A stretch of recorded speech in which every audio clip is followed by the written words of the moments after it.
Hello and welcome to A Cup of Tea with Steven. Well, we're in for a right carry on today. We've got some acting royalty with us.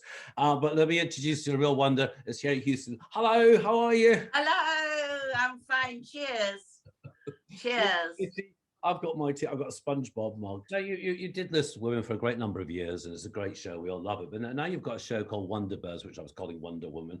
Yeah, Wonder Woman. They all actually are Wonder Women that are on the panel. Yeah. It's a great show. I really enjoyed watching it and catching up. How near to Loose Women is it, do you think? And do you think people are going to compare it to Loose Women? And Well, I don't think so, because I tell you why. Because Loose Women is a panel show, and they have a structure where they talk about, I don't know, newspaper articles of the day, and we don't touch politics because we made that decision, and we're free. We have no lawyers. We have no restrictions. So when we have fabulous guests, I have to say. So when they come on, they go, "Oh my God, this is so freeing. What do you mean I can say anything I want?" We go, "Just say what you want, say how you feel. We don't care. We have no restrictions." So it's very freeing. We had the lovely Conor McIntyre on yesterday, Pat Phelan. Yes, yeah. One of the worst serial killers ever. And he just said, "Oh my God, this is fantastic." Because he said it's all about me. I also have to tell, because at News Global, who the TV, it's an LGBTQ, it's the campus thing you can watch. I mean, it's got some of the campus women in it, I've got to say. And so anyone Wonder Birds, you can see it on YouTube, is just well worth watching. It's a hoot. It's very funny, very freeing, and everybody that comes on. I mean, Susie Quattro has been back 3 times. Bonnie Tyler just wants to be on it, be a presenter. I mean, we have people come back. Sanjeev Bhaskar's been on 3 times. He's now an honorary Wonder Bird. And it's just people come back because they just go, "Oh God, this is great." It is like being like we are talking, and you go, "Oh, it doesn't matter." You can say what you want. And where, of course, Loose is very structured now and very kind of, you have to stick to the, well, I mean, it depends on the girls, of course. They still have great fun, don't they? With Sarah Denise, she doesn't stick to the structure. She says, yeah, well, exactly. So, and you have to, and that's great. And when Denise and I were on together, it was sort of bedlam, really. This world of ours is quite ageist now, and but we are, I think, in this world that we're in, I think we are reevaluating people of age. Absolutely. And certainly women. And I think this does it for that. We're all women of a certain age and even older. And it kind of shows that it works. People watch it. People want to watch it, and people value them. And so many things come on, don't they, now on Instagram and everything, saying, "Oh, I'm invisible. I've got this age. Nobody looks at me anymore." And we have to stop that. We have to stop women thinking like that, one, and we have to stop people treating them like that. And I think these shows absolutely teach people that that's not true. The problem is, though, that a lot of people are put in boxes in this world. They love putting you in a box in the early age. So you get to this age and now you're retired, and please don't do too much. And yes. That's so wrong. Because and the other thing they do is what you wear, what your hair should look like, what makeup you should. I mean, I hate these programs where they go, "Well, now you're this age, of course, you can't wear too much eye makeup, and don't wear red lipstick." And you go, "Oh, stop." Go for it. Look at Joan Collins. Still done. Joan. Well, I mean, she was my boss in Benidorm, Joan. Yeah. And I used to sit with her, and she was and is extraordinary. Yeah, she is. As a woman, and I don't like the word "for her age." Yeah. I actually punch people in the face when they say that, because you cannot say "for your." What the hell does? If you couldn't see me, you wouldn't know how old I was. If we didn't have numbers, you wouldn't know how old I was. I hate that. Joni looks fabulous. She's always looked fabulous. She always, every day she relishes who she is, you know, and what she is, and I just think that's it. You don't have to. But what I'm saying is Joan is it's nothing to do with how old she is, or, you know, she is who she is. I love it. I love her.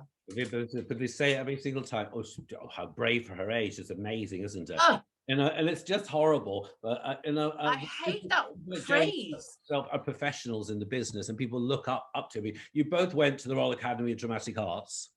Yeah. And had grounding, etc. You know, in this day and age where Instagram people without the training are becoming famous overnight, how important do you think, you know, the founding basics of training in acting and coping with fame is?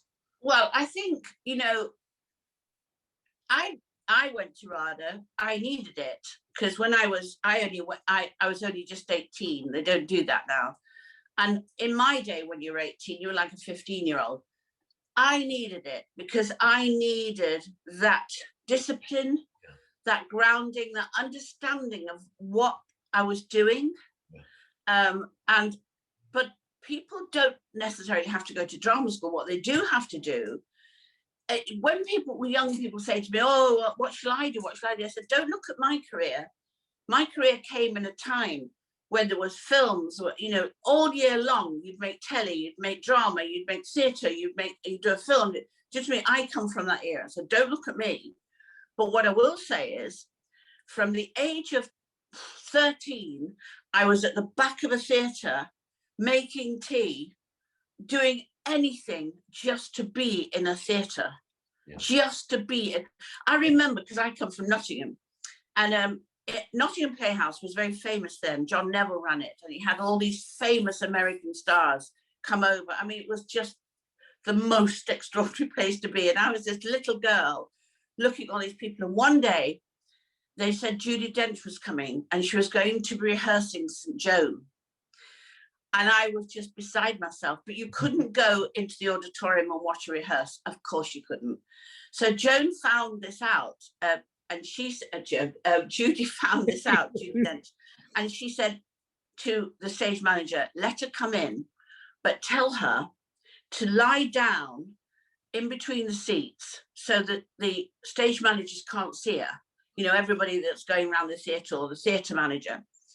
And Judy said to the stage manager, tell her to lie down about 3 rows up, because she can't be seen, and through the seat she'll be able to watch me rehearse. And that's exactly what I was found and chucked out. But I did. So I say to young ones, you know, just be around the theatre, be around the business you want. You'll find out then whether you actually want to do it. Yeah. Because it's a very hard discipline. It's a very hard life. You probably won't work. You know, you probably will scrimp and save, and you might, and then you know, if you still want to do it, it'll come. You'll do it because you'll stick to it. But I do say to people, not necessarily drama school, people can't afford to do all that, but be in a theatre. If not, go to a radio station. See if you can help out there. It's just being around creative people, isn't it? Because you were lucky enough, I mean, in this PC world, it probably wouldn't happen now. The Carry On films, you were in the, you were in with Kenneth Williams. I don't think they would. I don't know if they would happen now. Probably not, would they? I mean, Benny Dawn was Carry On. You know, it was our modern day Carry On.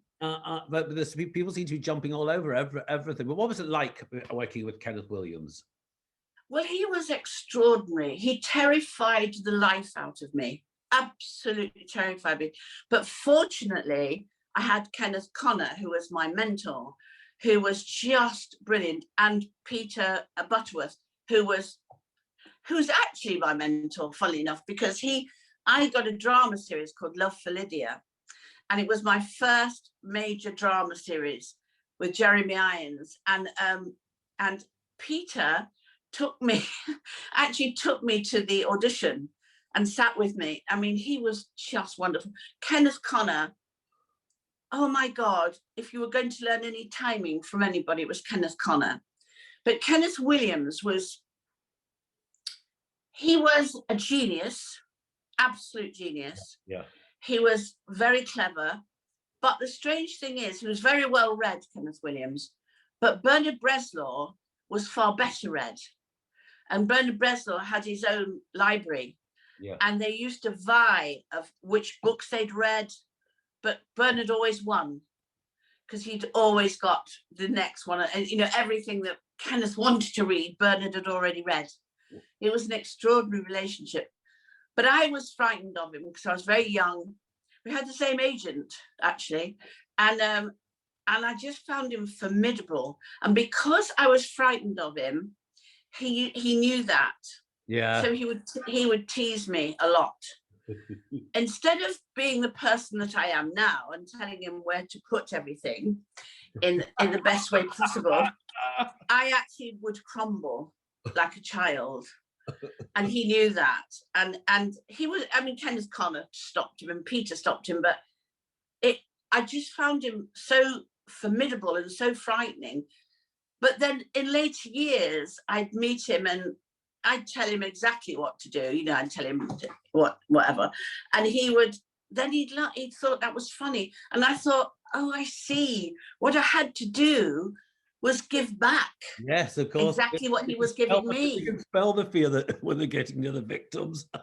Yeah, and of course Barbara Windsor, who was Kenneth's best friend, she knew exactly how to treat him, and so did Joan Sims. And I lived with Joan Sims at the time because we were all in the same agency. So my agent, who was called Peter Reed, who was truly wonderful, said, right, I'm not going to have you go back to Nottingham. I want you to go and live with Joan in Parsons Green. Well, for a young girl to go to that house with Joan Sims, with those parties, with all the carry-on team, yeah. Believe me, I saw things and heard things that possibly now I wouldn't find risque. I don't know. But then, oh my God, I remember parties of Kenneth Williams on the top of Joan's dinner table doing a striptease. I remember, just unbelievable things, and the songs they used to sing. And I mean, can you imagine? If only I had that now. You've actually had a bath in goat's milk, have you, or cow's milk? Well, with Sean Ryder. So we did 100 Years Younger in Sardinia. June Brown, yeah. Sean Ryder, there was quite a few of us. But, and they all had colonic irrigation, which I refused because I thought, I'm not doing that on camera. What's really interesting is, like a lot of actresses I've met over the time, which is surprising, people look at you and think, my God, you're gorgeous, you've got it all going on. I wish I looked like that. But you yourself had low self-esteem about the way you looked. Yes, I always have had, yeah. And you actually lost your hair through it, which is yes, I know, and I was on Loose Women at the time, and I had to wear a wig, which was just a really bad wig. But I think it stems from being from when I was small. I mean, I was on the stage at the age of 4, you see, so I don't know anything. I didn't know about school. You know, tulle and sequins was my university. And that's where, that's all I did. Every Saturday and Sunday, I was fitted for yet another dress, yet another set of tap shoes, yet another tutu. So I was never in real life, if you know what I mean. You mentioned your mother was a model. How much of that did you look up to and think, I have to be that standard? Oh, well, my mother was formidable. I mean, complete. And I thank her now because I have steel that goes right through me, which means I've survived lots of terrible things in my life because she put that steel right through me. Yeah. But she was formidable, and she was a model, and she was fabulous. My brother was beautiful, and I was always the runt. And so I always had, she used to model, and I used to model behind her in a big white dress with white sandals and socks. And, and that was when I was 4. So, and I used to sleep in the car. That's how life was. So I think really looking up to somebody who was so incredible, probably did do it. Because I thought I could never be that. I could never be her. But what's also interesting is while people were looking at you, this woman, thinking, "Oh my God, Sherrie looks gorgeous," you were looking in the mirror and seeing skin dropping off and feeling. And how did you get over that? Or have you not got over it? Oh no, I'll never be able to that. That will always be the case. I'll never be able to. I mean, I can't look in the mirror now because I've got so enormous that it's like a tidal wave when I get out of the bath now. This stomach. Oh God, COVID stomach, I think they call it, don't they? But oh my God, I've never seen anything like it. It's overwhelming. So no, I don't think I'll never get over that. Oh God, well, I'll do. But I don't think I'm not as bad as I was, because I suppose as you get older, you kind of go from one number to the next. That's why I don't like numbers. Yeah. And then you get to the next number and you think, oh God, I never thought I'd get to that number. And then I look at my best friend, Amanda Barry. Amanda has a picture in the attic. What is that all about? I keep thinking, what have you done? You've done something. You're not telling me. She said nothing. No, I used to be a hairdresser, and one of my clients was Amanda. And let me assure you, Amanda has had nothing done. I know, it really annoys me though. You can notice a tiny little line somewhere, and there's not one on Amanda Barry. So. No, there's not. And she looks incredible. I mean, and that I look at her, and Joan Collins, incredible. Judi Dench, incredible. Now Joan has had stuff, I know, and she said she talks about it, but Judi Dench hasn't. No, she looks and she is beautiful. In my eyes, she's stunning. I mean, Denise is amazing because when you think that she gave up alcohol, I mean, I knew her in both lives. It's just as funny. Yeah, and she gave up alcohol all those years ago and stuck to it. Yeah. And stuck to it. Yeah. And I think she's extraordinary, Denise, because and look at her career now. And she's someone that's got a good sense of humor and has always been able to laugh through things, and like even through her bad times. Denise, I've known Denise since I was 18. And she's been through bad times. But she's always. She's someone that's funny and loyal and kind, and that's what gets her through it. But anyway, are you dating yourself? No, never dated since the end of my marriage, which was 2001. Oh God! So I did go one date. Anyway, so I went back to the one date. What was the one date? Tell me. Well. I met him on a train. I don't quite know how it even happened because I'm not this person. I never give people phone numbers or anything like that. Anyway, long story short, he said, would you go for dinner? Yeah, all right. So I said, but I only really like Thai food. I don't like anything else. He said, oh, well, we'll go for a Thai. So I said, it's this restaurant. And I've already got an attitude. Okay. So, and he said, would you like some wine? I went, what? Of course. Bad attitude. So I said, oh, yes, no, of course. What would you like? He said, well, I like red, but I'll order it because I know what to. Oh, yes, okay. Went to the table and the waiter opened it. And this guy poured me a glass of wine and poured himself a glass of wine. Then he put the cork on the bottle. I said, what are you doing? He said, well, I thought maybe one glass was enough. I went, for whom? And then he said, well, I'm driving. I said, I couldn't care less. And then drank the whole bottle of wine, and I was absolutely out of it. And but then the attitude was really bad. Got back, and then he tried to kiss me. I went, what are you doing? Get off. Would you go on something like First Dates? Would you go to a TV program? Well, I was asked to do that.